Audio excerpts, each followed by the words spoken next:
Assalamualaikum warahmatullahi wabarakatuh. Perkenalkan, nama saya Dina Oktaviani dengan NPM 21-170-12-0028 dari Prodi Kesehatan Masyarakat Universitas Baitur Rahmah. Alhamdulillahirabbil alamin wassalatu wassalamu ala asrofil anbiya'i wal mursalin wa ala alihi washabihi rasulillah ya jemain. Yang terhormat kepada Bapak Dr. Nova Arikman SKMMK selaku dosen pengampu pada mata kuliah Etika dan Hukum Kesehatan. Baiklah, pada kesempatan kali ini saya akan melakukan presentasi dengan materi yaitu hak asasi manusia dan hak asasi kesehatan.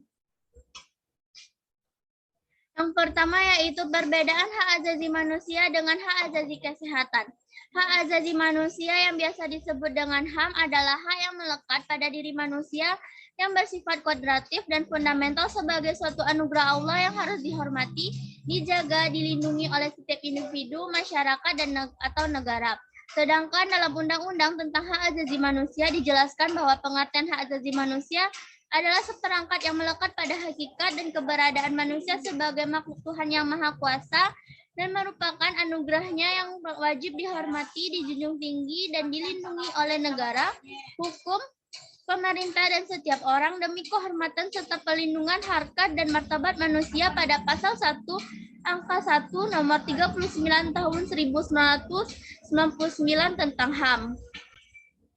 Selanjutnya itu contoh hak asasi manusia. Menurut Undang-Undang Nomor 39 Tahun 1999 tentang hak asasi manusia. Hak asasi manusia terdiri dari beberapa macam, diantaranya yang pertama hak asasi untuk hidup. Contoh dari hak asasi untuk hidup seperti setiap manusia berhak untuk hidup, setiap manusia berhak untuk mempertahankan hidupnya, dan setiap manusia berhak mendapatkan kesejahteraan hidupnya. Contoh lainnya dari hak asasi untuk hidup yaitu setiap manusia berhak untuk mendapatkan lingkungan yang sehat dan bersih dan berhak memperoleh rasa aman, damai, tentram, serta sejahtera lahir dan batin. Yang kedua, hak asasi berkeluarga dan melanjutkan keturunan. Terdapat beberapa contoh dari hak asasi berkeluarga dan melanjutkan keturunan, yaitu setiap manusia atau individu berhak untuk membangun sebuah keluarga tanpa harus ada tekanan, serta berhak untuk memiliki keturunan lewat perkawinan yang sah. Dalam hal ini, perkawinan dinyatakan sah jika calon suami dan calon istri sudah memenuhi ketentuan-ketentuan hukum yang berlaku, baik itu hukum agama atau hukum negara. Yang ketiga yaitu hak mengembangkan diri. Adapun contoh dari hak ini yaitu setiap manusia berhak berkomunikasi serta mendapatkan informasi sesuai kebutuhannya. Setiap manusia berhak untuk merasakan manfaat dari pengetahuan, teknologi, seni, dan budaya. Contoh terakhir dari hak pengembangan diri adalah setiap manusia berhak memperjuangkan dirinya agar bisa. Yang keempat, hak atas kebebasan pribadi. Contoh dari hak atas kebebasan pribadi yaitu setiap orang bebas menentukan agama yang akan dianutnya. Setiap orang bebas untuk menentukan pilihan politiknya. Setiap orang bebas mengeluarkan pendapat serta orang bebas menentukan kewargaannya dan sebagainya.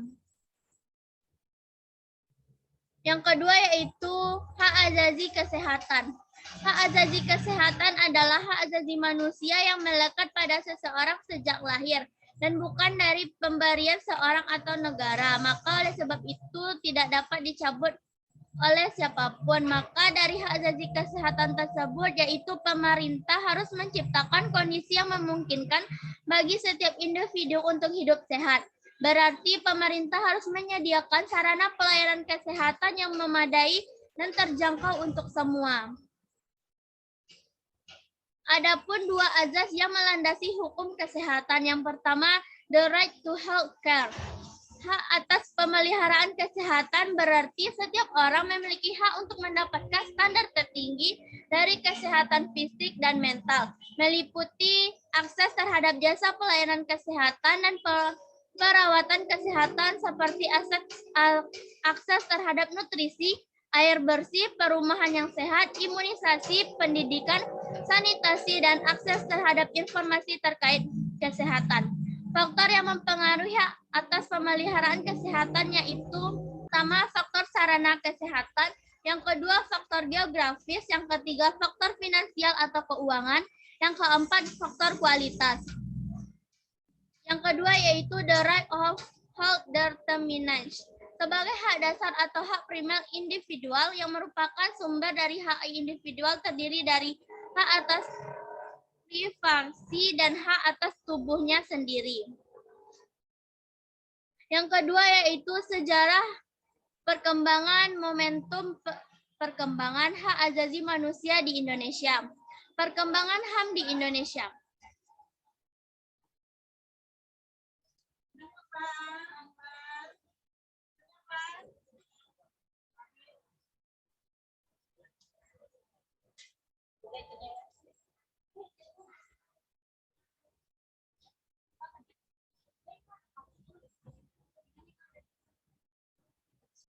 Yang kedua yaitu sejarah perkembangan dan momentum perkembangan hak asasi manusia di Indonesia. Perkembangan HAM di Indonesia. Pemahaman HAM di Indonesia sebagai tatanan nilai, norma, konsep yang di masyarakat dan acuan bertindak pada dasarnya berlangsung cukup lama. Adapun perkembangan pemikiran HAM diantaranya adalah yang pertama periode sebelum kemerdekaan yaitu 1908 sampai 1945. Dalam konteks pemikiran HAM, para pemimpin Budi Utomo telah memperhatikan adanya kesadaran berserikat dan mengeluarkan pendapat melalui petisi-petisi yang ditinjau kepada pemerintah kolonial maupun dalam tulisan yang dimuat surat kabar Gorge Desa. Bentuk pemikiran HAM Budi Utomo dalam bidang hak kebebasan berserikat dan mengeluarkan pendapat.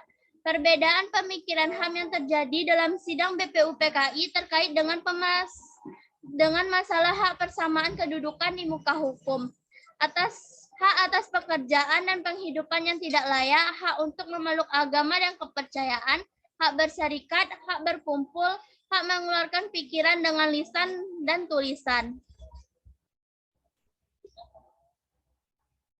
Perkembangan setelah kemerdekaan. Yang pertama pada periode 1945 sampai 1950. Pemikiran HAM pada periode awal kemerdekaan masih menekankan pada hak untuk merdeka atau self-determination. Hak kebebasan untuk berserikat melalui organisasi politik yang didirikan serta hak kebebasan untuk menyampaikan pendapat terutama di parlemen. Hal terpenting dengan HAM adalah adanya perubahan mendasar dan signifikan terhadap pemerintah dari sistem presidensial menjadi sistem parlemen. Yang kedua, periode 1950 sampai 1959.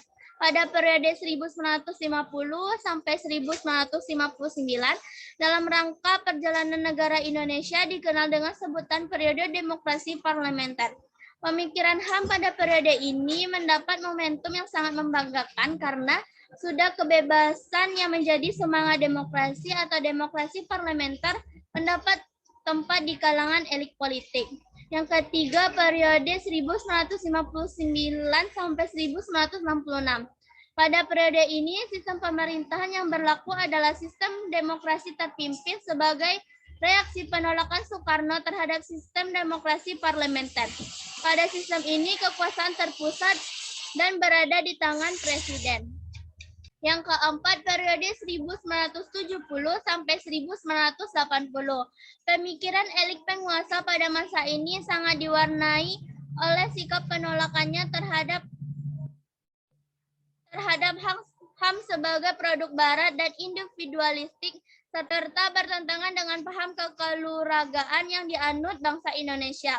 Pemerintah pada periode ini bersifat defensif dan represif yang dicerminkan dari produk hukum yang umumnya restriktif terhadap HAM. Yang kelima, pada periode 1966 sampai 1998. Pada masa awal periode ini telah ditandai berbagai seminar tentang HAM. Salah satu seminar tentang HAM dilaksanakan pada tahun 1967 yang merekomendasikan gagasan tentang perlunya pembentukan peradilan HAM, pembentukan komisi dan peradilan HAM untuk wilayah Asia. Yang keenam yaitu periode 1998 sampai sekarang. Strategi penegakan HAM pada periode ini dilakukan melalui dua tahap: status penentuan atau preventif status dan tahap penerapan aturan secara konsisten atau rule consistent behavior.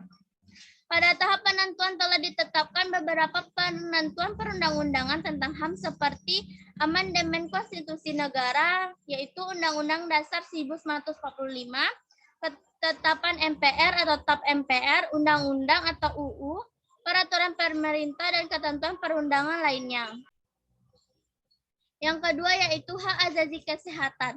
Kesehatan sebagai hak azazi manusia terdapat pada Undang-Undang Dasar 1945 atau UUD 1945.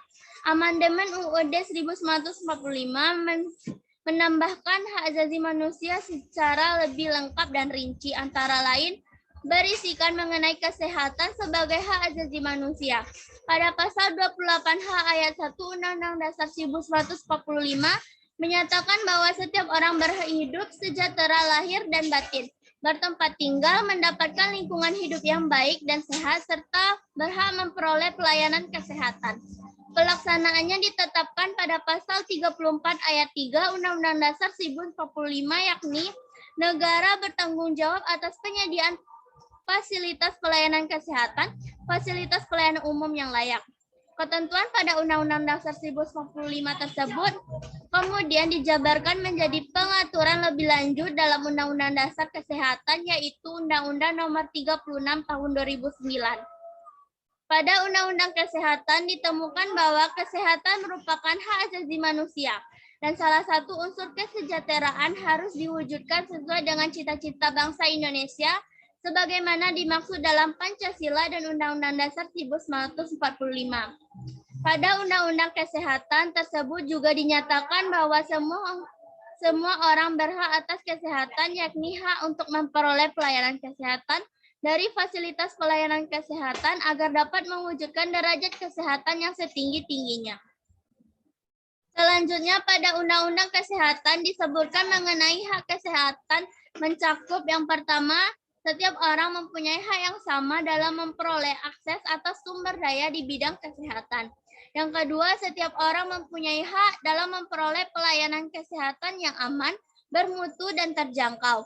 Yang ketiga, setiap orang berhak mandiri dan bertanggung jawab menentukan sendiri pelayanan kesehatan yang diperlukan bagi dirinya.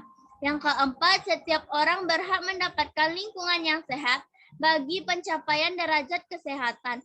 Yang kelima, setiap orang berhak untuk mendapatkan informasi dan edukasi tentang kesehatan yang seimbang dan bertanggung jawab. Yang keenam, setiap orang berhak memperoleh informasi tentang data kesehatan dirinya, termasuk tindakan dan pengobatan yang telah maupun yang akan diterimanya sebagai tenaga kesehatan dari tenaga kesehatan. Pada Undang-Undang Nomor 39 Tahun 1999 tentang Hak Asasi Manusia, ditetapkan bahwa setiap orang berhak atas lingkungan hidup yang baik dan sehat. Sedangkan Konvenan Internasional tentang Hak Ekonomi, Sosial, dan Budaya yang di dalamnya menetapkan kesehatan sebagai hak asasi manusia yang telah diratifikasi menjadi Undang-Undang Nomor 11 Tahun 2005. Yang ketiga yaitu implementasi atau penerapan hak asasi manusia. Indonesia dengan ideologi Pancasila yang dianutnya diharapkan dapat mengimplementasikan HAM dengan baik sesuai dengan sifat-sifat dasar dari ideologi tersebut.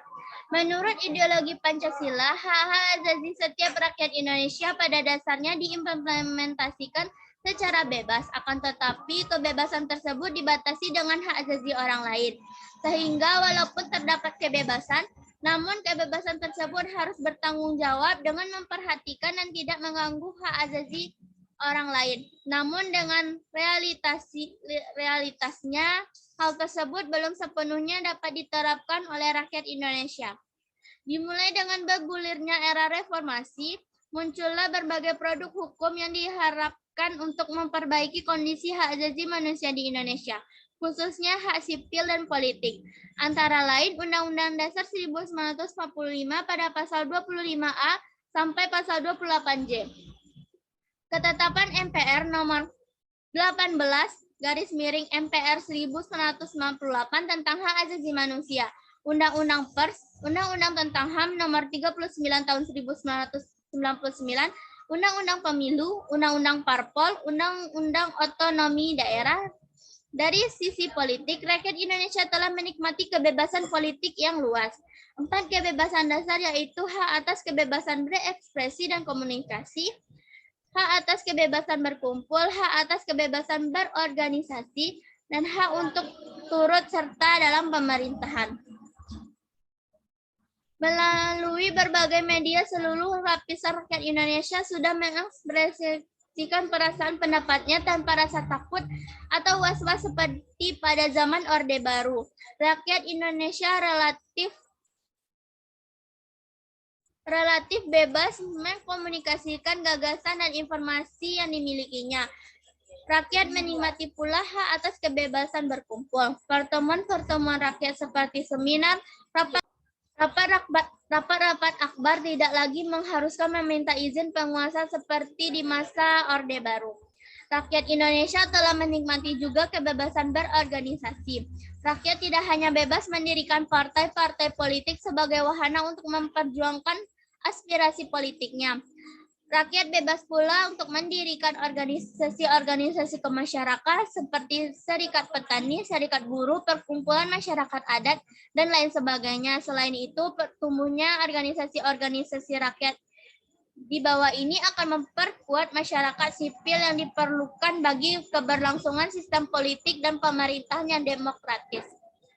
Namun jika kita amati upaya penyusutan pelanggaran HAM berat di Indonesia selama ini masih mengalami hambatan-hambatan. Masyarakat tentunya bisa menilai sendiri bagaimana upaya penyusutan peristiwa Trisakti Semanggi, peristiwa kerusuhan yang terjadi pada bulan Mei 1998, peristiwa penghilangan orang secara paksa, ketidakmampuan penuntasan masalah HAM telah menimbulkan pertanyaan dalam benak masyarakat terkait dengan keseriusan pemerintah dalam menyusut masalah tersebut.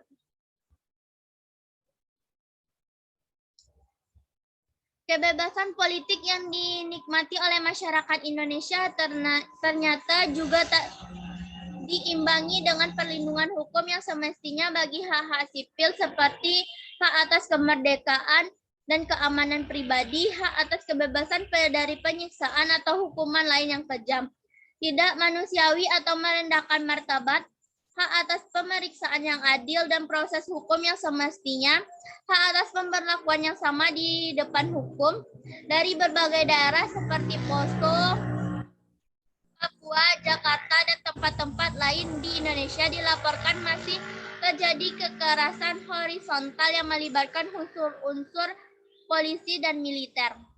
Hal yang memperhatikan seringkali dalam peristiwa kekerasan horizontal, aparat keamanan seolah-olah tidak berdaya melindungi kelompok-kelompok yang menjadi sasaran kekerasan tersebut. Kasus-kasus pelanggaran HAM berat masa lalu seperti kasus pembunuhan, penculikan, penahanan sewenang-wenang terhadap ratusan ribu orang yang disangka mempunyai kaitan dengan PKI. Dan beberapa kasus lainnya sampai hari ini belum memperoleh penanganan yang adil. Yang kedua yaitu penerapan hak asasi kesehatan di Indonesia. Bentuk tanggung jawab negara terhadap jaminan kesehatan dimulai dengan diterbitkannya berbagai peraturan internasional berupa Konvenan Internasional terhadap Hak-Hak Ekonomi, Sosial, dan Budaya, Konvenan Internasional tentang Hak-Hak Sipil dan Politik 1966, hingga Peraturan Nasional Undang-Undang Dasar Negara Republik Indonesia tahun 1945, Undang-Undang Nomor 36 tentang Kesehatan, Undang-Undang Nomor 39 tahun 1999 tentang Hak Asasi Manusia, Undang-Undang Nomor 40 tahun 2004 tentang Sistem Jaminan Nasional, Undang-Undang Nomor 24 tahun 2011 tentang Badan Penyelenggara Jaminan Kesehatan. Hal ini merupakan bentuk kebutuhan pokok rakyat yang harus dipenuhi oleh negara dalam menyejahterakan rakyatnya. Penerapan hak atas kesehatan berdasarkan ICSR di Indonesia belum terlaksana secara maksimal. Hal ini terlihat dari penerapan dalam fasilitas dan tenaga kesehatan. Permasalahan yang terjadi adalah aspek ketersediaan, keterjangkauan, pemerataan, dan kualitas. Hal ini tidak sejalan dengan ketentuan pasal 12.1 ICESCR serta komponen-komponen hak atas kesehatan sebagaimana dijabarkan oleh ICESCR. Sistem jaminan kesehatan di Indonesia juga belum mencapai target yang diharapkan karena masih banyak masyarakat yang belum ikut dalam program jaminan kesehatan.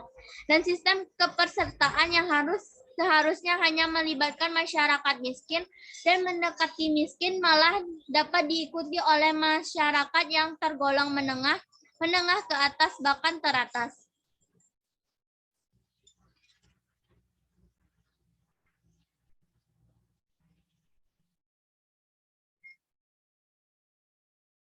Seharusnya program JKN bisa dinikmati seluruh masyarakat dan seharusnya diwancanakan penghapusan kelas berdasarkan pembayaran premi ini bertentangan dengan prinsip kesetaraan dan dalam hak asasi manusia.